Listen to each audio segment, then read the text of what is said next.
નમસ્તે વિદ્યાર્થી મિત્રો, જે વિદ્યાર્થીઓએ ગયા વખતે જ્ઞાન સાધનાની પરીક્ષા આપી હતી, એટલે કે ગયા વર્ષે જે વિદ્યાર્થીઓએ 8મા ધોરણમાં જ્ઞાન સાધનાની પરીક્ષાઓ આપી હતી, બરાબર, પરીક્ષા આપી હતી અને તેનું રજિસ્ટ્રેશન પણ થઈ ગયું હતું અને મેરિટ લિસ્ટ પણ જાહેર થયું હતું, બરાબર. પરંતુ એ કટ ઓફમાં જે વિદ્યાર્થીઓનું નામ નહોતું આવ્યું એમના માટે પણ હજુ એક ચાન્સ છે.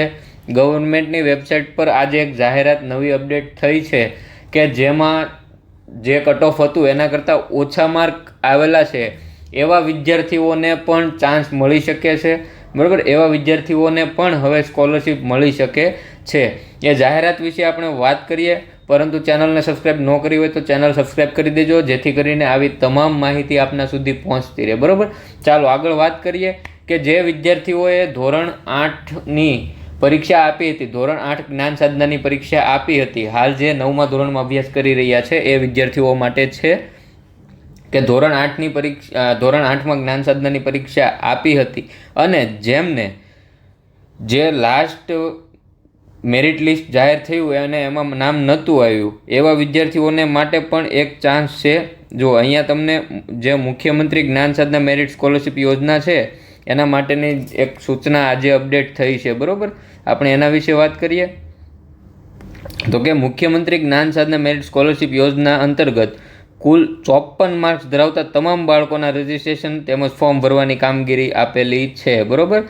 જે પણ બાળકોને જ્ઞાન સાધનાની પરીક્ષામાં 54 માર્ક્સ આવ્યા છે ટોટલ, એ તમામ બાળકોને રજિસ્ટ્રેશન કરવાનું છે, બરાબર. આ ફોર્મ ભરવાની તારીખ 6/9/2024 લઈને 12/9/2024 સુધીની છે, બરાબર. એટલે કે છેલ્લે 12/9/2024 સુધીમાં તમારે આ ફોર્મ ભરી દેવાનું છે.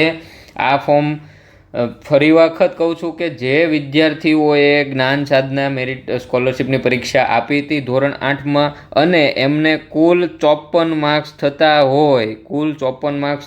હોય, રિઝલ્ટ એકવાર ચેક કરી લેજો.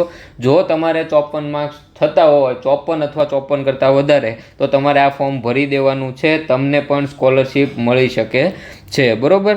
અહીંથી રજિસ્ટ્રેશન છે આ વેબસાઇટ પરથી જ તમે કરી શકો છો. અહીંયા તમે વિદ્યાર્થી રજિસ્ટ્રેશન છે 2024, અહીંયા તમે ક્લિક કરશો એટલે આ રીતનું તમારી સામે ઓપન થઈ જશે. અહીંયા તમારું નામ, બરાબર. અહીંયા જુઓ તમારો જે આઈડી છે, સ્ટુડન્ટ આઈડી જે આવે છે, તમારા આધાર ડાયસ નંબર, એ તમારા 18 આંકડાનો અહીંયા દાખલ કરવાનો છે.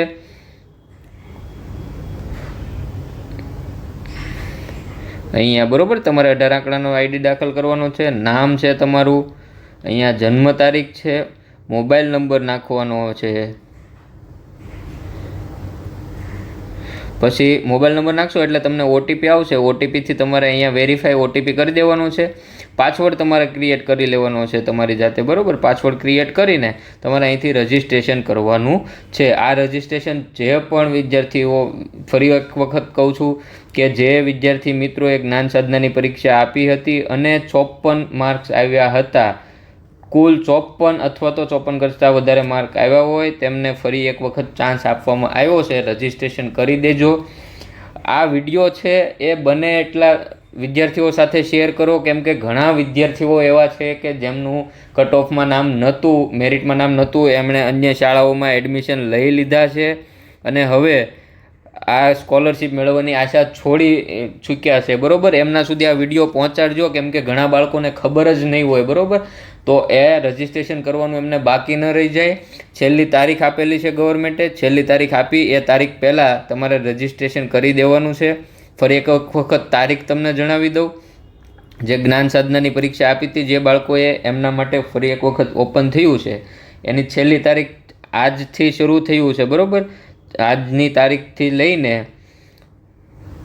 12/9/2024 સુધી, એટલે કે 6/9/2024થી 12/9/2024 સુધીમાં તમારે ફરી વખત એટલે કે તમારે જે ફરી વખત નથી કરવાનું, પણ જે વિદ્યાર્થીઓએ નથી કર્યું 54 કરતાં વધારે માર્ક હોય અને રજિસ્ટ્રેશન ના કર્યું હોય એ રજિસ્ટ્રેશન કરી દેજો, બરાબર. તમને પણ શિષ્યવૃત્તિ મળી શકે છે.